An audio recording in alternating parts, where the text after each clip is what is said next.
Bom dia pessoal. Esse é o clima dessa segunda-feira. Alegria de estar com vocês aqui novamente. Chegamos a mais uma semana. Eu espero que vocês tenham tido um final de semana glorioso, maravilhoso. E eu recebi aqui um casal especial demais. O Mário é escritor de livro. Ele escreveu o primeiro livro dele chamado Quem Diz Que É Pecado. Bom dia, Jaque. Bom dia, a Marta.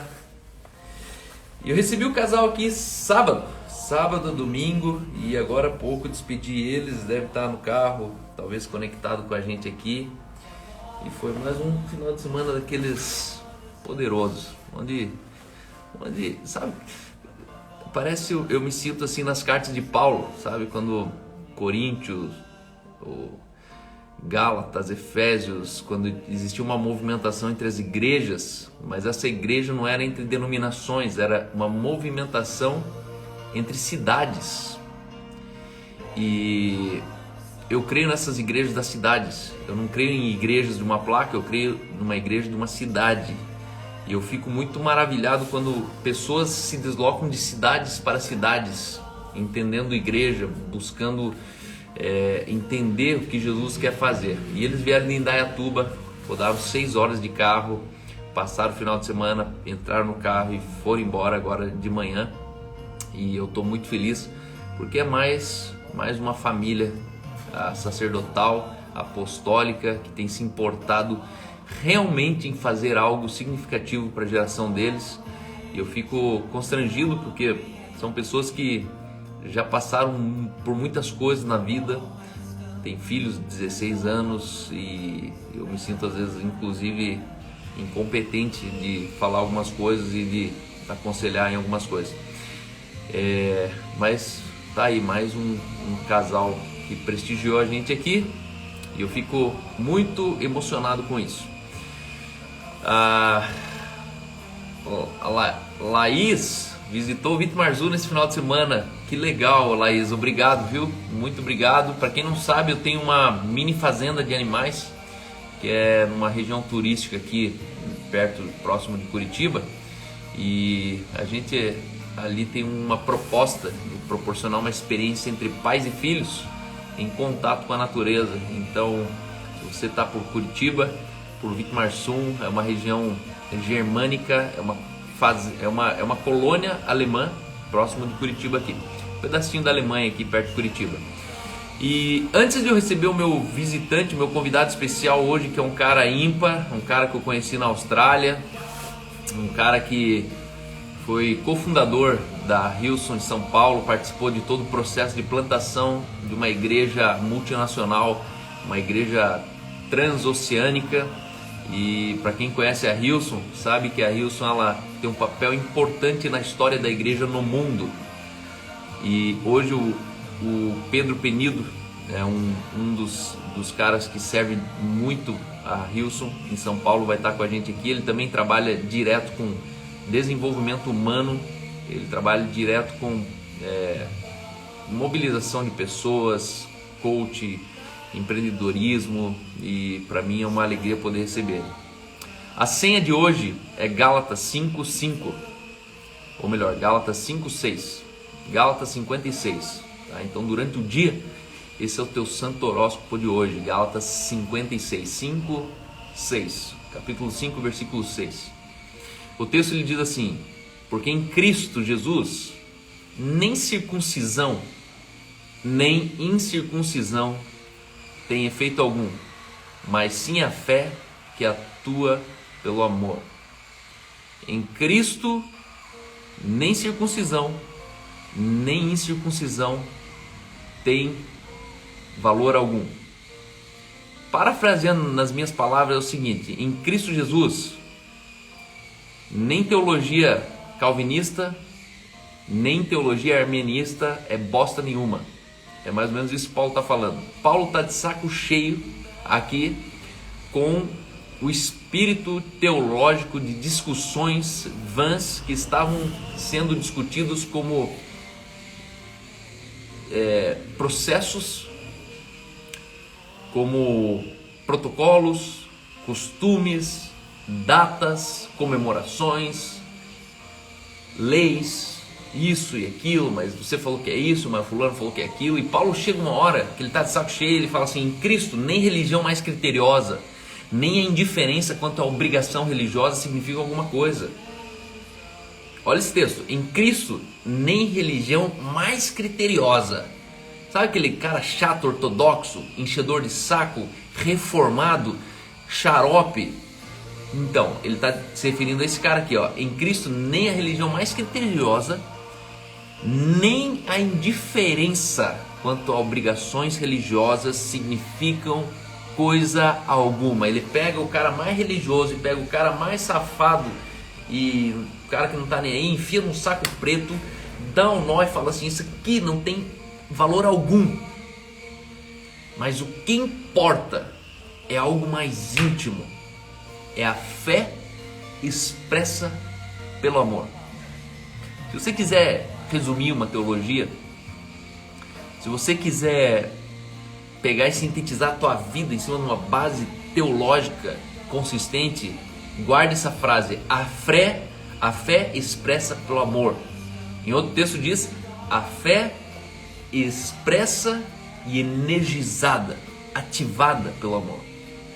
For in Christ Jesus, neither circumcision nor uncircumcision counts for anything, but only faith activated and energized and expressed and working through love. Eu confesso que por muito tempo eu discutia muito teologia. O cara escrevia aqui, e eu já pegava um textão, enfiava o textão e falava: cara, você não sabe de nada, você é um babaca, você é um idiota, você... E chegou um dia que eu me deparei nesse texto aqui e falei: cara, o que eu tô fazendo? Tô escutando Zé Ruela, tô escutando Zé Ninguém, tô escutando um cara que ninguém sabia quem ele era até falar comigo num comentário, enchendo o saco na rede social.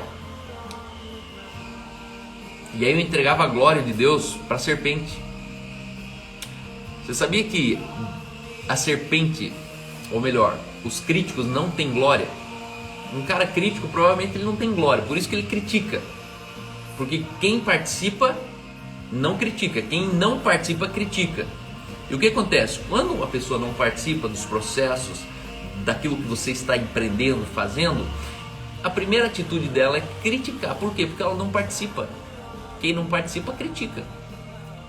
E aí o que acontece?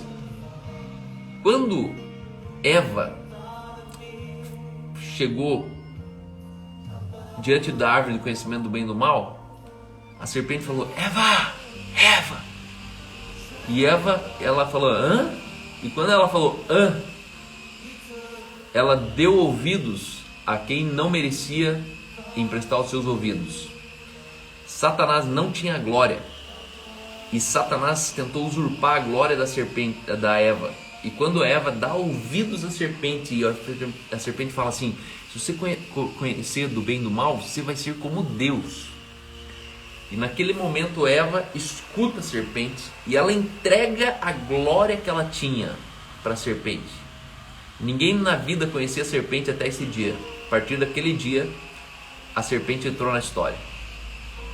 Quando você escuta o crítico, você entrega a glória para a serpente. Quando você escuta o teólogo reformado, enchedor de saco, religioso, você entrega a glória para a serpente. Quando você discute com o cara que não está nem aí com a bolota, o cara que não está nem aí com a igreja, o cara não quer saber de nada.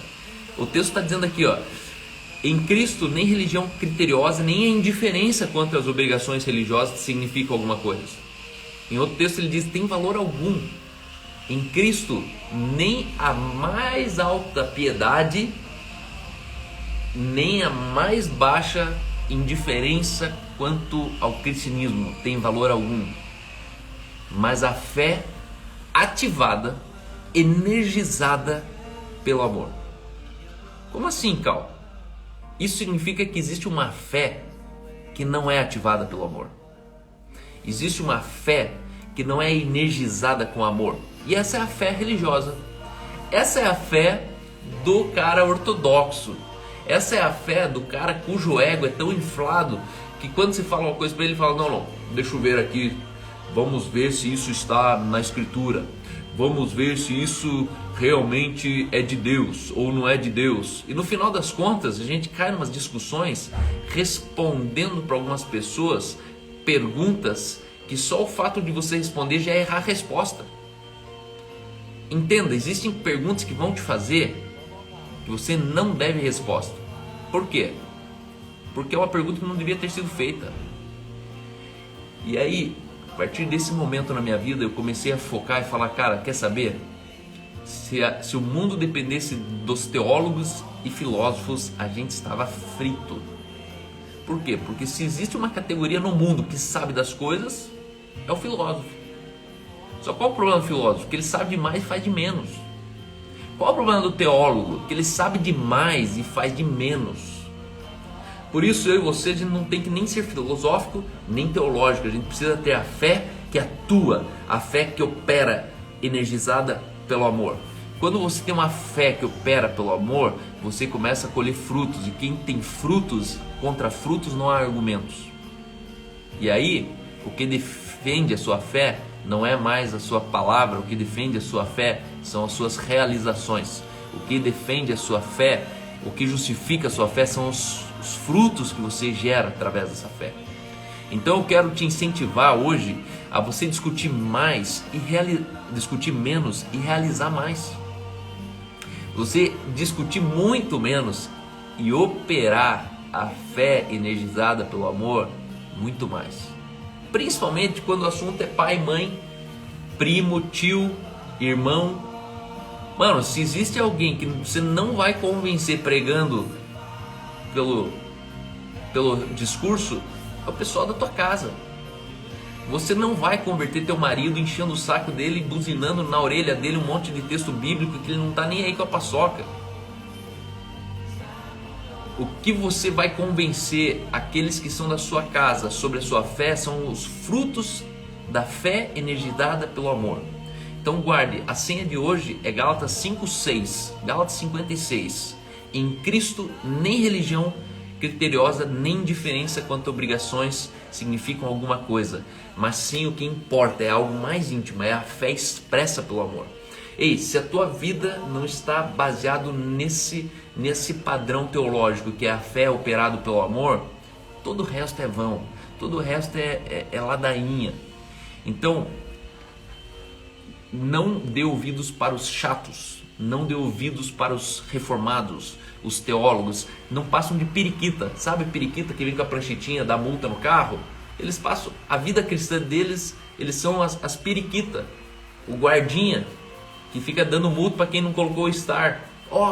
Tá errado, orou em línguas ali no meio do público, pastor, você orou em línguas no microfone, calma, você falou bosta, não pode falar bosta. Não, o que importa é o fruto da minha fé energizada pelo amor. For if we are in Christ Jesus, neither circumcision or uncircumcision counts for anything. Nem circuncisão, nem incircuncisão conta para qualquer coisa. Quando ele fala circuncisão e circuncisão, ele está pegando assim, todo gentil e todo judaísmo, enfiando no mesmo saco e falando: brother, no fundo é tanto faz. Mas ele é presbiteriano e nós somos assembleiano. No fundo, tanto faz. Guarda uma coisa: fora do amor, atuado, energizado pela fé, tanto faz. Tanto faz se lá canta hino, se ali canta louvor, se lá envia missionário, se aqui só mantém os missionários em casa, se lá ordena pastor e aqui eles não reconhecem teu chamado, teu ministério. Pega tudo isso, que é uma teologia que infla, e coloca num saco preto, dá um nó e fala como Paulo: cara, o que importa para mim é a fé. But only faith activated and energized and expressed.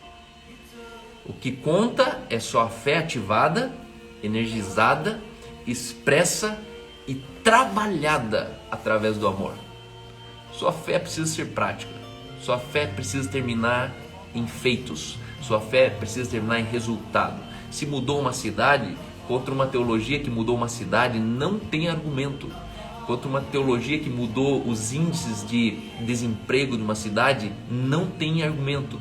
Sobre uma fé que mudou o índice de abuso religioso, o índice de violência doméstica, sobre uma fé que mudou os índices de machismo dentro dos lares, não tem o que defender. Então eu quero te desafiar isso, a você basear toda a sua vida na fé que atua pelo amor. Não é amor. Amor também é muito empírico. Amor também é muito abstrato. A gente está falando de uma fé ativada, uma fé amigo, pai, coach, empreendedor, doutor Pedro Penido. Fala, Pedrão, meu irmão, tudo bem? Fala, bom dia. Tudo bem, pessoal? Bom dia. Hoje é o dia do boné, mano. Pois é, cara, eu olhei, e olha que eu nunca uso boné, hein? Aí eu vi você e falei, caramba. Cara, seja bem-vindo, obrigado pelo convite, obrigado por você nos prestigiar com esses momentos aqui. Demorou um pouquinho para a gente chegar nesse dia aqui, mas eu já estou há 4 meses fazendo uma live todo dia às 11 da manhã e, para minha surpresa, eu criei uma sub-igreja. Esse aqui é o meu 11º campus, o campus online, o campus onde a gente criou uma comunidade aqui. Pessoas, elas têm se deslocado até Curitiba, pessoas muito ímpares, pessoas, sabe, gente assim que todo dia tem saco para ficar 1h30, 2 horas ouvindo uma live, né? E isso tem que ser gente muito boa, porque o assunto aqui, na verdade, normalmente ele é um assunto que não ensina 8 dicas para ficar rico, não ensina a senha mental para você conseguir ser não sei o que, não sei da onde. Não, é vida na vida, entendeu? E aqui eu falo um pouco dos meus tombos, das minhas vitórias, dos meus aprendizados, e principalmente eu trago pessoas comuns com atitudes incomuns, pessoas que hoje são para mim referência no que diz respeito à escritura, pessoas que não são circuncisos nem incircuncisos, mas são pessoas que têm uma fé que atua pelo amor, né? Então, são muitos testemunhos, muitos frutos. E a nossa pauta de hoje é como Jesus entrou na história. Eu sei que várias pessoas te conhecem, já te ouviram falar. Quando eu fiz tua postagem te divulgando, algumas pessoas escreveram: cara, que legal, eu vi ele na Conquer, em algum curso, não sei da onde, mas quando ele falou lá, eu já imaginava que ele era crente. Então alguém percebeu o teu cheiro de ovelha, teu cheiro de Jesus. Mas eu sei que tem pessoas que vão se surpreender porque não conhecem alguns capítulos da tua história. São lugares que eu acesso, eu sempre falo, né? Vamos abrir hoje os porões da alma e entrar nos lugares que não normalmente a gente acessa, porque na verdade não interessa para tantas pessoas. Mas para esse público aqui, a tua história interessa. A gente quer saber tudo nos detalhes, como Jesus entrou na história, como ele te chamou, como ele te levantou, como a paixão pelo reino de Deus incendiou teu coração a ponto de você simplesmente dar um all-in na vida e falar: cara, eu vou viver para isso, eu vou viver disso. Eu sei que você passou por um processo muito interessante de toda a plantação da Hillsong em terras brasileiras. Eu sei que é diferente plantar uma igreja onde não tem igreja, muito mais diferente de plantar uma igreja onde já é o centro do mundo de igrejas, né? No Brasil, tanta igreja que no final das contas plantar uma igreja já é desafiador pelo tanto de igreja que já tem aqui. E aí tem outros problemas, né? São problemas sociais, religiosos, de igreja que xinga, que fala: que é isso? Então hoje eu quero te deixar muito à vontade de você falar daquilo que você quer falar. Você pode falar um pouco mais de você, um pouco mais da Hillsong, um pouco mais do teu trabalho, de desenvolvimento humano, teu casamento, teus filhos. Mas o ponto é como Jesus entrou na história e quais foram os marcos que somados te trouxeram até o dia chamado hoje. Então, fique à vontade para se apresentar aí com você, meu irmão. Legal. Prazer estar aqui, prazer enorme. Tudo bom, gente? Bom dia. Vocês não se importam, mas eu tô com o telefone na mão, não tô com o tripé, tô bem à vontade, tá? Mas essa é uma pergunta interessante, né? Como que Jesus entrou na minha história, né? Na verdade, ele entrou na minha história a partir da minha mãe. Minha mãe viu uma fase muito complicada no casamento com meu pai e ela já tinha tentado de tudo. Já tinha tentado tarja preta, já tinha tentado várias religiões, vários métodos. E aí e por ser católica, ela tinha uma amiga que era cristã protestante, que hoje para mim isso já não tem diferença nenhuma, tá? Diga-se de passagem, mas daí pode ser uma outra conversa. Mas ela tinha uma amiga que professava fé cristã protestante, que escrevia um versículo todo dia na universidade, na lousa. Era assim, cara, ela chegava na sala de aula, escrevia um versículo no canto esquerdo superior da lousa e sentava. Era isso. E ninguém falava nada, mas todo mundo sabia que essa amiga escrevia esse versículo. E aí minha mãe, nos anos 90, existia um preconceito muito grande, entre aspas, com os crentes, né? Eram os crentes, esse era o trecho, né? Os crentes, né? E foi muito interessante, porque essa foi a última tentativa da minha mãe, porque ela não queria ser uma crente, né?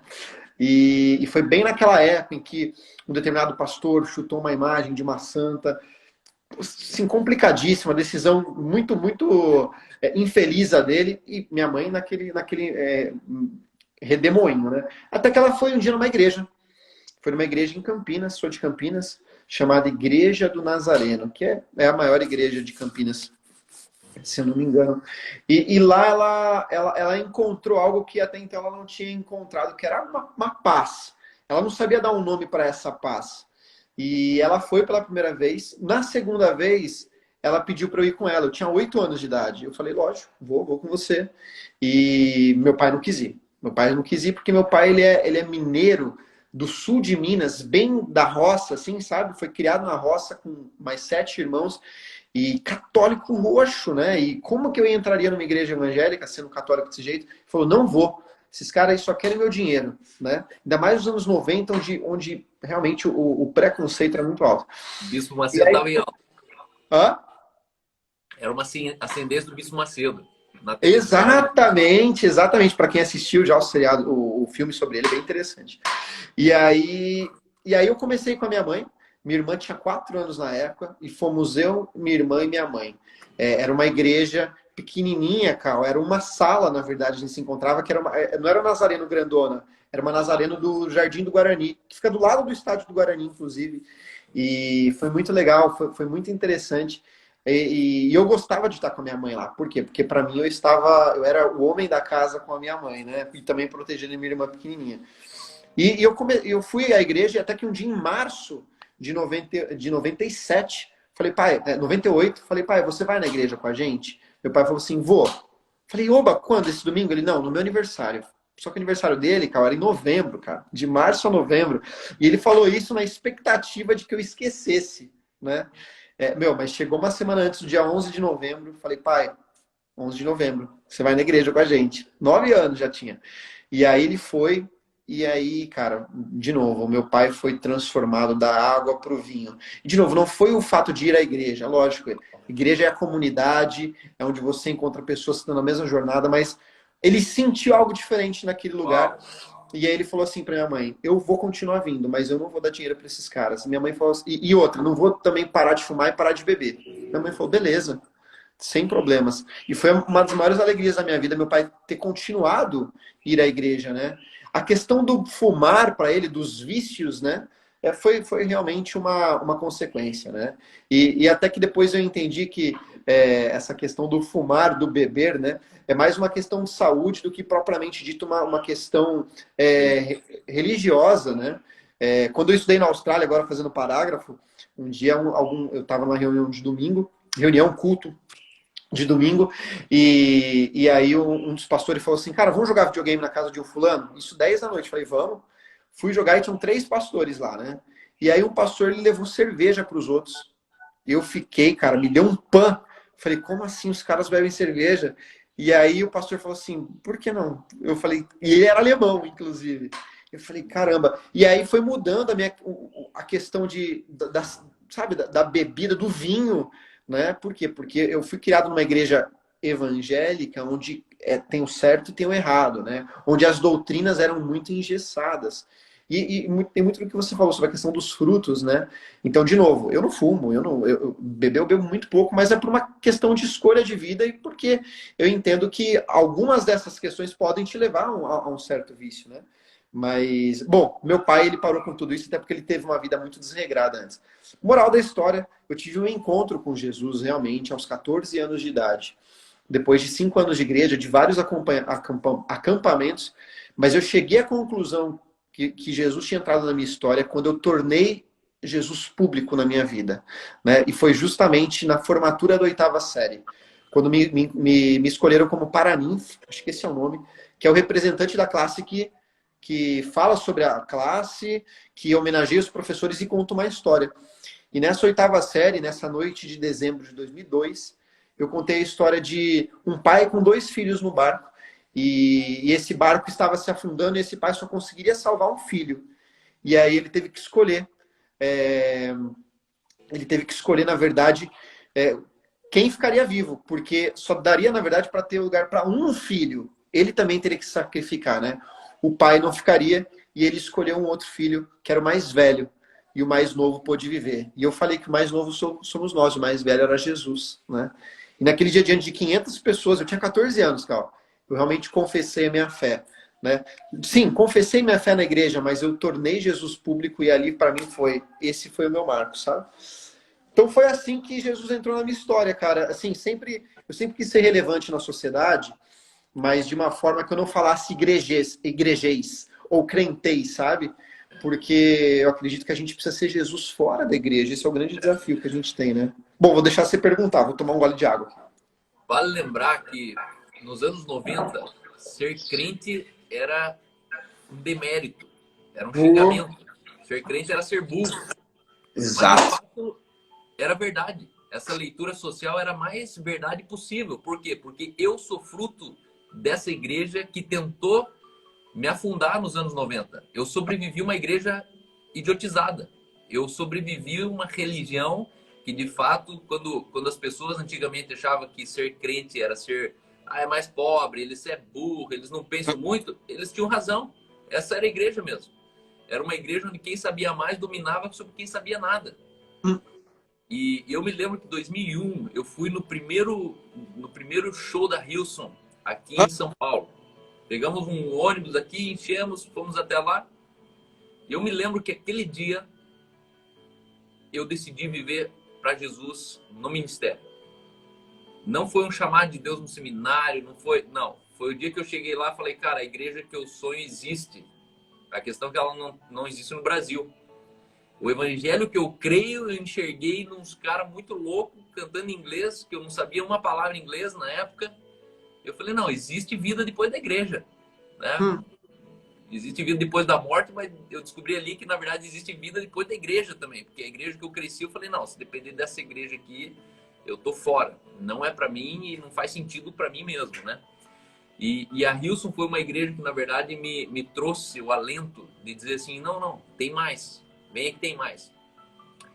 E aí, a partir disso, eu viajei e eu acredito que o nosso primeiro encontro foi no final de um culto, de um sábado à noite, na Hillsong City.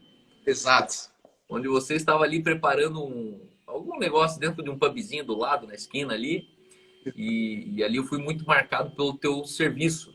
E isso é a marca que a Hillsong gera nas pessoas, né? Se existe uma coisa que as pessoas na Hillsong carregam é o DNA de serviço ao próximo.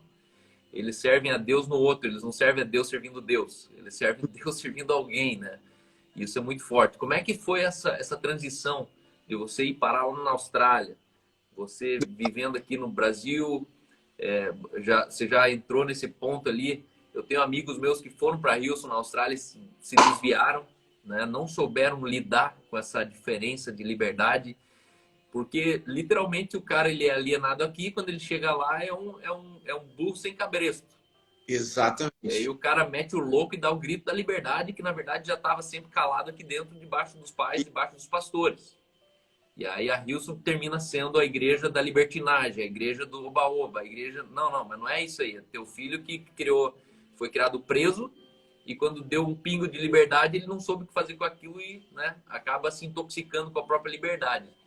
Como é que foi a saída para lá?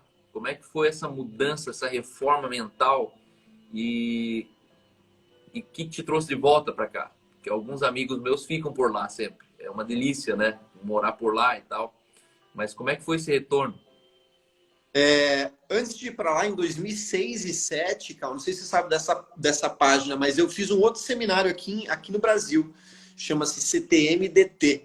É o Seminário do Diante do Trono. Caraca, você fez?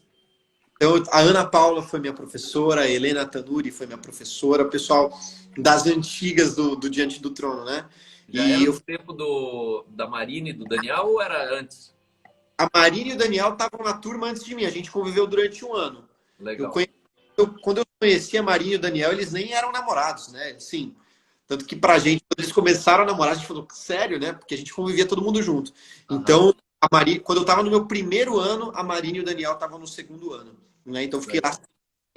e lá fiz louvor e adoração. E foi logo após o meu ensino médio, né? Terminei o ensino médio, não estava muito. Na verdade, eu não queria fazer faculdade logo em seguida, queria ter uma experiência de poder morar longe dos pais e crescer um pouco enquanto ser humano, né? Sair um pouco do leite com pera, né? E lavar minha roupa, cuidar do dinheiro que me era dado, que não era muito, né? De propósito, por eu poder cuidar e poder servir, poder aprender a servir, né? Então foram 2 anos em Santa Luzia lá. E depois de lá, eu voltei para Campinas, para minha cidade, e comecei a estudar e trabalhar, né? Então, minha primeira imersão corporativa foi na IBM, que é uma das maiores corporações do mundo. E foi muito legal, porque daí eu comecei a ter uma outra visão de vida, né? Tava muito dentro da igreja, muito quatro paredes, e eu comecei a ver que tinha um mundo fora da igreja, né? E fiz publicidade e propaganda, sou formado em publicidade. E como que foi isso, né? Depois de 2008, quando eu entrei na faculdade, até fazendo um fast forward até 2013, quando eu fui para Houston, né? Em 2012, eu conheci minha esposa, a Vivian. E a Vivian, para mim, você falou de teologia, né? Mas para mim, ela é uma das maiores conhecedoras de Bíblia que eu conheço. A minha esposa é impressionante. Por quê? Porque enquanto eu jogava bola, enquanto eu joguei muita bola na minha adolescência, enquanto eu curtia a vida, ela também curtia a vida, só que a Vivian, ela se imergia na vida de uma forma, cara, que assim, é impressionante. Tanto que no college, quando a gente tava no Wilson College, a gente fez os 3 anos, né? No primeiro ano, cara, eu tinha cada insight com as aulas, eu olhava para ela e falava assim, amor, olha isso. Ela olhava para mim e falava assim, não sabia disso? Eu falei assim, caramba, meu, não acaba comigo não. Mas ela falava numa boa, ela, assim, porque para ela tava muito claro, né? Então, o que a Vivian não sabia ainda era como fazer essa igreja relevante, né? Porque a gente veio de uma mesma igreja onde teologicamente era muito profundo, né? Mas na prática, a questão da liderança, do engajamento, era um pouco engessado, tinha os comandos, né? Algumas palavras assim, temos o comando de fazer tal coisa. Então, isso pro dia a dia não é saudável, né? E é o que você falou. Quando uma pessoa se vê fora dessa realidade, ela, né, abre um mundo novo para ela de possibilidades. Então, eu fico feliz que nós fomos casados pro college. Por quê? Porque a gente já tinha uma mentalidade mais madura e a gente foi com o seguinte objetivo: a gente ia começar, não, a gente ia continuar a igreja dos pais da Vivian em Palmas, no Tocantins. Esse era o objetivo. Para a gente fazer pastoral leadership, embora nós dois fôssemos a adolescência toda líderes de louvor, né? A gente foi para tomar conta dessa igreja dos pais da Vivian, que já existem em Palmas há uns 15 anos. Só que chegando lá na Austrália, né, e passando 3 anos lá, a nossa mentalidade com relação à igreja mudou completamente. Mas mesmo assim, a gente estava voltando para Palma, só que no nosso segundo ano e meio, anunciaram a Hilson em São Paulo. A gente ficou completamente mexido, cara. Nossa, completamente mexido. Aí a gente falou assim, vamos voltar para lá. Mas espera aí, a gente tem um acordo com a nossa igreja e como a gente faz. Conversamos com os pais da Vivian, conversamos com a pastora sênior, né, dessa igreja que a gente era. Não sei se você conhece, o nome dela é Valnice Milhomens. A Valnice é uma autoridade no que diz respeito a missões, né? Ela foi a primeira missionária mulher a sair do Brasil para a África. Então, assim, é uma mulher que a gente tem um carinho muito grande. Ela fez o nosso casamento. E quando a gente comunicou para ela que a gente não estaria mais lá, a gente iria para Houston, ela falou assim, meu filho, fique em paz. Nós estamos na mesma rua, vocês só estão mudando de casa. Nossa, eu falei, que mulher, cara. Assim, ela tinha todos os motivos do mundo para falar assim, poxa vida, mas eu contava tanto com vocês, né? É. Mas, não, a gente está na mesma rua, vocês só estão mudando de casa. O reino é o mesmo. Eu falei, uau, uau. Que mulher, né? Que visão. né? E aí a gente foi para Houston, cara. E como eu te falei, né? Essa questão da bebida foi uma de muitas coisas que mudaram na nossa mente. Entender que as pessoas têm o Espírito Santo, né, Cal? Quando você tem o Espírito Santo, o pode e não pode, ele não existe mais. Eu sou sensível a ele e ele fala, Pedro, não vai por esse caminho, não, Pedro. Não faz essa postagem, não. Pedro, não responde esse cara, não, né? Eu não preciso de um pastor. O pastor, ele vai me orientar, ele vai orar por mim, ele é sim autoridade, mas o Espírito Santo é aquele que fala, faça, não faça, eu te dirijo, né? Então a Houston, ela abriu minha cabeça nesse sentido. Guia em toda a verdade, né? Exatamente. E foi libertador. Vi muita gente também com... Cortou. Pode voltar. Não, e vi, você falou, né? Vi muita gente, talvez, não professando mais a fé, ou então, como a gente usa essa palavra, né? Se desviar, né, desse caminho, mas porque talvez dentro dela não tava muito bem alicerçado, né? E o nosso objetivo foi esse. Nosso objetivo foi se aprimorar mais. E voltamos para o Brasil. Eu tô com uma tomada, não sei por quê. E voltamos para o Brasil para realmente construirmos a Houston aqui, para a gente fazer algo relevante, né? Então foi esse o objetivo. Fazer o que... Quais foram os três maiores desafios de plantar uma igreja como a Hillsong no Brasil?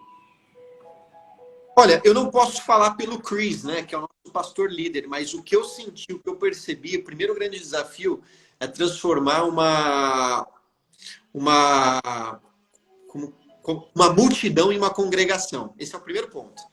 Porque eu lembro, né, eu lidero o louvor na Houston desde a segunda reunião. Quer dizer, a primeira reunião foi uma aberta para todo mundo em maio de 2017, 16, mas em outubro, quando começou, eu fui líder de louvor durante os primeiros 6 meses, porque os outros homens que tinham como líder, a gente não tinha, eles ainda não tinham segurança para liderar, né? Hoje, graças a Deus, tem 3, mas na época, 6 meses fui eu. E, Cal, todo domingo, cara, que a gente saudava a igreja, boa noite, sejam bem-vindos à Igreja Houston. Cara, vários celulares subindo, vários, assim, ó. Então dava a impressão que a gente estava num show, né? E não era isso que a gente... Então, o grande desafio foi transformar uma multidão em uma congregação, né?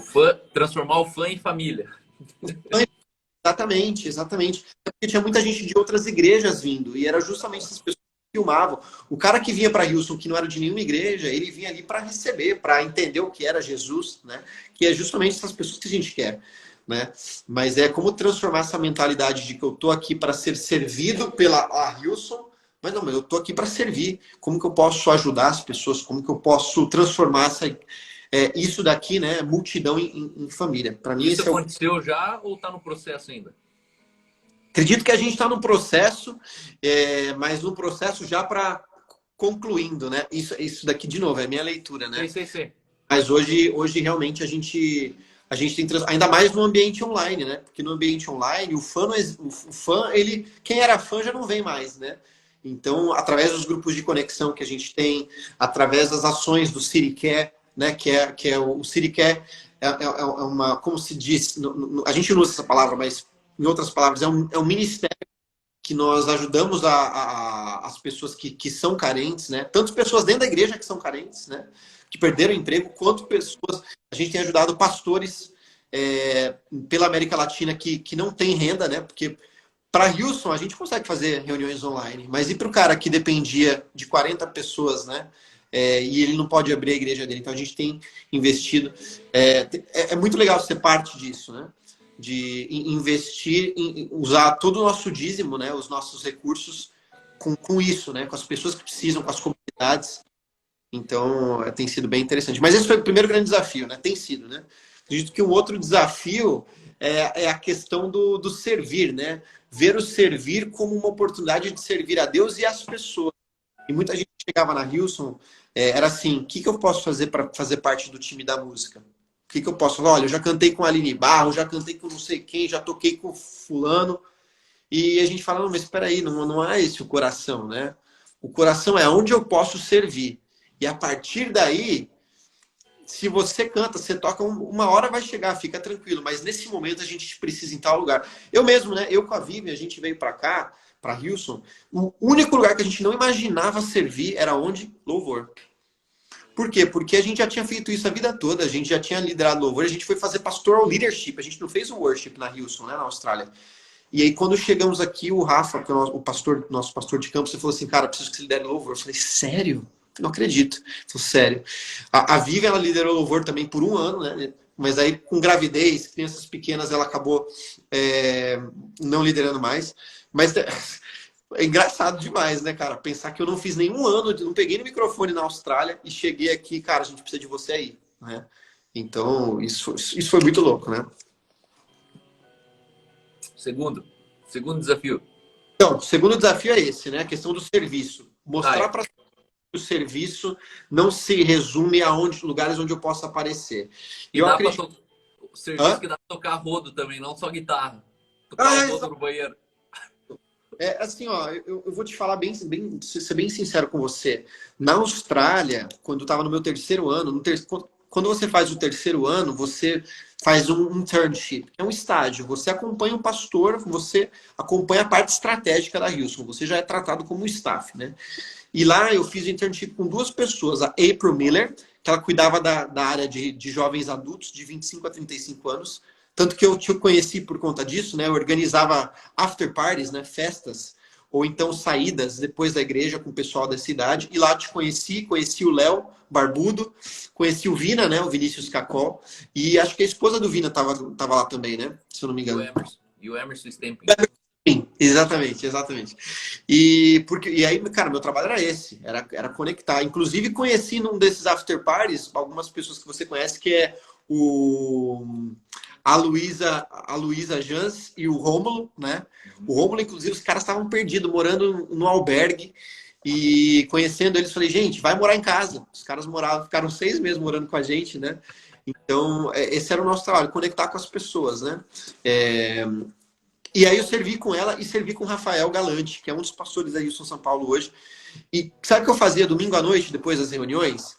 No começo eu ficava, desculpa, pé da vida. Por quê? Porque eu falava assim, meu, eu tô no terceiro ano, cara. Como que eu posso fazer isso? Não é possível. Mas todo domingo depois da reunião das 7 da noite, eu ia juntar cadeira com a galera, ia fazer o pack down de toda a área externa do café. Carregar mesa, carregar cadeira. E foi um tratar de Deus ali, né, Cal? Porque assim, sim, é como Deus estivesse falando, sim, você está no terceiro ano e você vai carregar cadeira, vai carregar mesa. E qual que é o problema, né? E é um tapa na cara. Tanto que eu cheguei bem em São Paulo, porque qualquer coisa que me colocassem, né? Quando me colocaram no louvor, eu fiquei com sentimento de, não, não, me deixa fazendo outra coisa, né? Mas aí foram bem fáceis. Não, a gente precisa, né? Então, isso é bem interessante, né? A questão dos pequenos começos, né? Dos pequenos começos, agora a gente não precisa de você mais aqui, não, vai fazer tal coisa, né? Isso eu acho interessante que na cultura brasileira, dos países que eu passei, eu percebo que no país subdesenvolvido as pessoas elas são muito mais reativas pelo que elas fazem, porque aquilo ali mexe demais com o que elas são. Então, elas se sentem sendo fazendo. Então, para o cara ser um guitarrista da igreja é uma coisa muito importante, porque ele se sente um guitarrista. No país desenvolvido, não sei se o cara cresceu com pai e mãe em casa, se é mindset é outro. O cara, ele toca guitarra em casa tão intenso quanto ele toca na igreja. Então, se no dia do culto o pastor falar, ó, hoje não vai precisar tocar, esse cara ele senta no primeiro banco e fica pianinho de boa, porque tipo, não, beleza, se não precisou, tá tudo bem. No Brasil o cara fala, não, porque me tiraram, porque, pô, eu sempre toco aqui, não sei o quê. Parece que mexe na identidade do cara quando você mexe naquilo que ele tem que fazer como função. Mexe. Dá a impressão que no país subdesenvolvido a pessoa ela é muito mais ligado a ser o que eu faço do que no país desenvolvido. No país desenvolvido, o cara ele é meio curado de casa, assim, tipo, ele vem realmente com esse coração, tipo, não, como posso ajudar? E ele não se sente humilhado. Você fala assim, ó, carrega essa cadeira ali para mim. Vou ali carregar a cadeira. Porque no país desenvolvido parece que a identidade dele já está estabelecida em outro patamar. Ele sabe quem ele é. Então, Exato. carregar uma cadeira não ofende ele. Por quê? Porque não, vamos carregar a cadeira. Não, vamos fazer lá, pendurar os bagulho da festinha lá. Vamos limpar a cafeteria ali, né? Vamos servir aqui o café. São pessoas que são mais curadas pro serviço. Essa é a diferença que eu percebo, assim. E é interessante isso, porque eu percebo que o desafio de servir... eu frequentei a Hilson de Amsterdã ali, e eu me lembro que um dia eu tava assim, cuidando do Calvin antes de terminar o culto, e aí encontrei um senhor muito brabo, cara, desmontando a livraria. Aí ele pegava assim os banners, aqui ó, aqui ó. É porque não foi eles que pagaram, vocês voluntários aí, essa piazada aí. Aí eu falei assim, fui eu que comecei aqui essa Hilson aqui. Eu falei, Depois, eu vinha de Londres aqui, a gente ficava aqui uma semana, 2 semanas, depois eu fiz um grupo aqui. E resumindo, ele colocou o Boeing no ar e até hoje ele é voluntário. E aí foi engraçado porque ele falou assim, tem 15 pessoas escaladas, mas hoje tem 4 pessoas trabalhando aqui.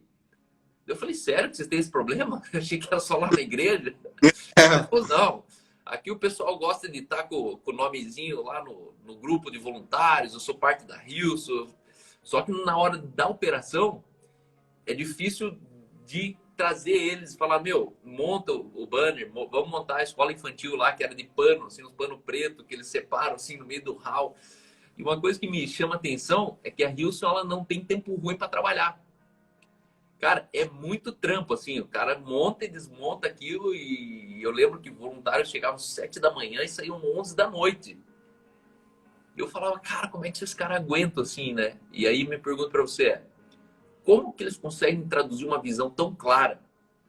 Porque visão é a imagem de um futuro próximo que produz paixão. E a paixão é o único sacrifício que não te custa. Ou seja, você faz tudo de novo se tiver que fazer, mesmo que te custou tudo. Por quê? Porque você é apaixonado. Aquelas loucuras que ele fazia com a namorada, tá ligado? Tipo... E a minha pergunta é, como é que eles conseguem traduzir a visão em paixão para as pessoas? Isso daí, essa é uma pergunta interessante. Isso vem de encontro à questão da cultura, né? A cultura, de acordo com a Gallup, Gallup, uma empresa de consultoria. Bom, eu faço muita coisa pela Gallup, né? E a definição que eles dão é muito simples, e eu gosto do simples, que é assim, ó, cultura é a forma como as coisas acontecem aqui. Cultura é o jeitão como as coisas acontecem aqui, né? E na Houston a gente tem essa questão de falar da cultura, né? De sempre. A gente usa esse termo em inglês, cast vision, jogar visão a todo momento, todo momento. E eu acredito que esse seja um dos pontos que faz as pessoas se engajarem, sabe? Dizendo que o que você é parte é muito maior do que o que você faz, né? Então, o que eu sou parte é maior do fato de eu cantar ou não. O que eu faço é maior, o que eu sou parte é maior do que o fato de eu entregar a ceia ou de estar na livraria, sabe? Então a gente mostra, né, para as pessoas, olha o que você é parte, olha o que nós estamos fazendo juntos, né? E aí não tem, por isso que a gente não tem um programa assim. Olha, hoje quem vai pregar na reunião das tantas vai ser tal pastor. A não ser que é um convidado, lógico, mas assim, a gente não. Hoje quem vai liderar louvor hoje é o fulano. Hoje quem vai liderar na parte da tarde é a fulana.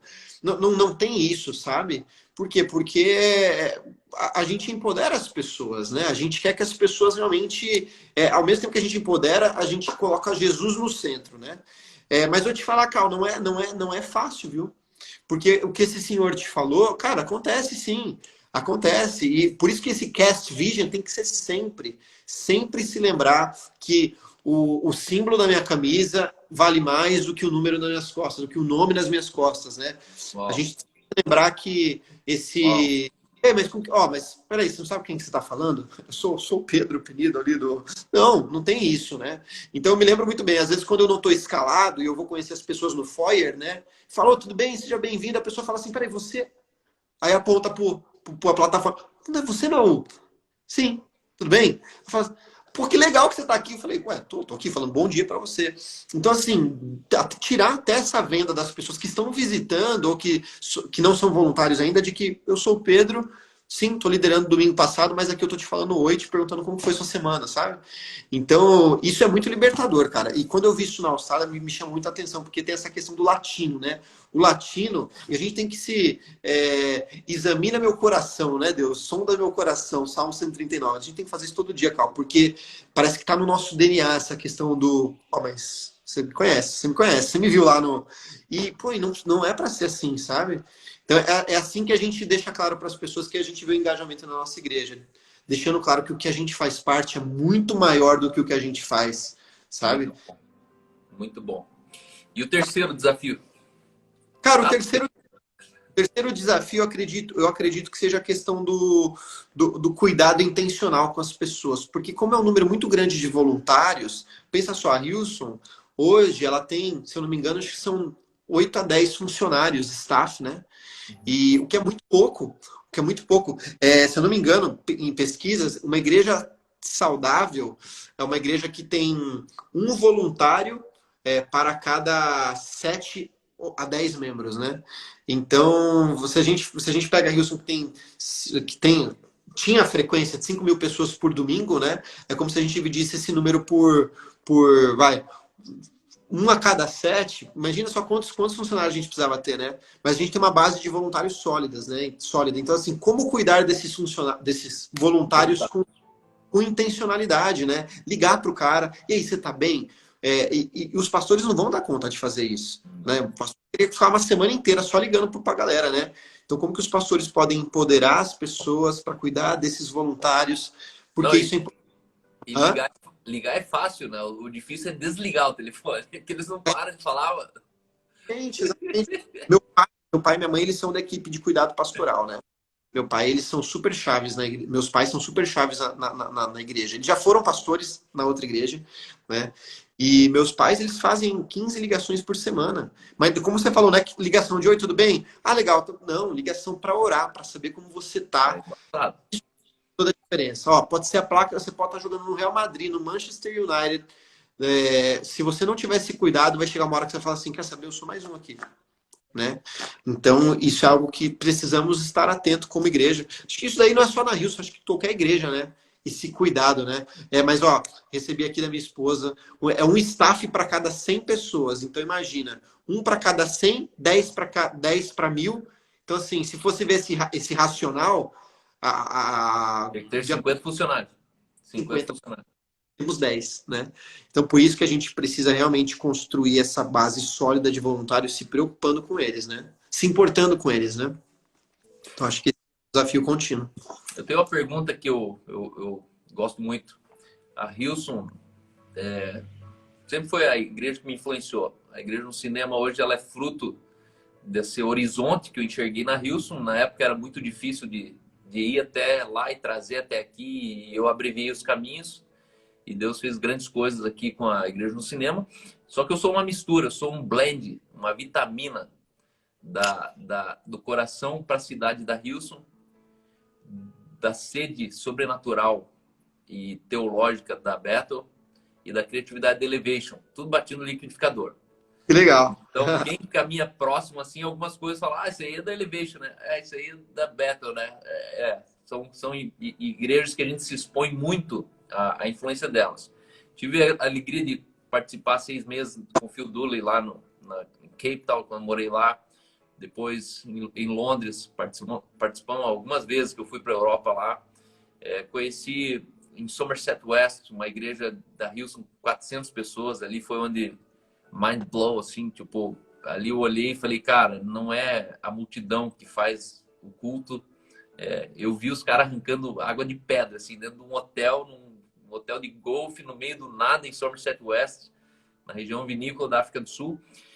Depois fui para Düsseldorf, a Eva Batarov lá, a pastora, ela é uma amiga pessoal muito, muito íntima nossa, assim, para mim ali é o padrão.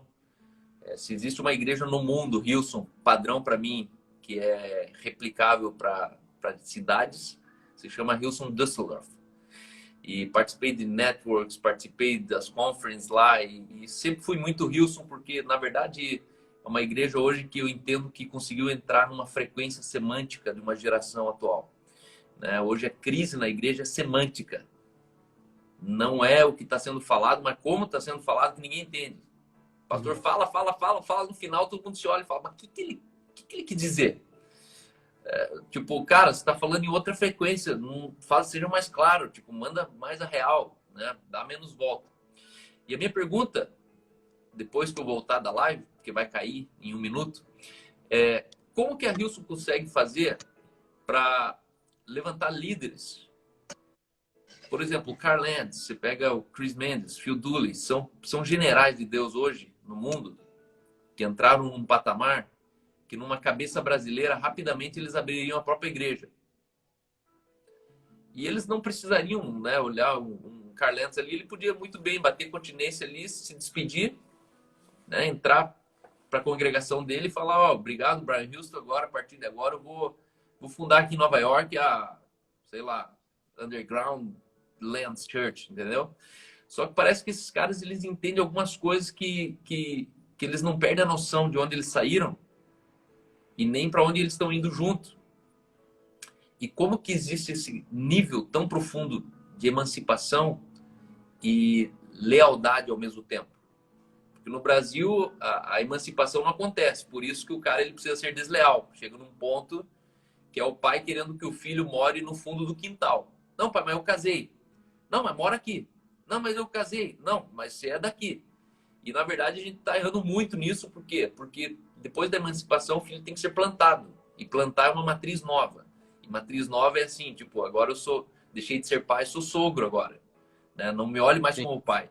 Só que também não me esqueça que eu sou teu sogro. Não me esqueça que eu sou avô dos teus filhos, eu sou parte da tua história.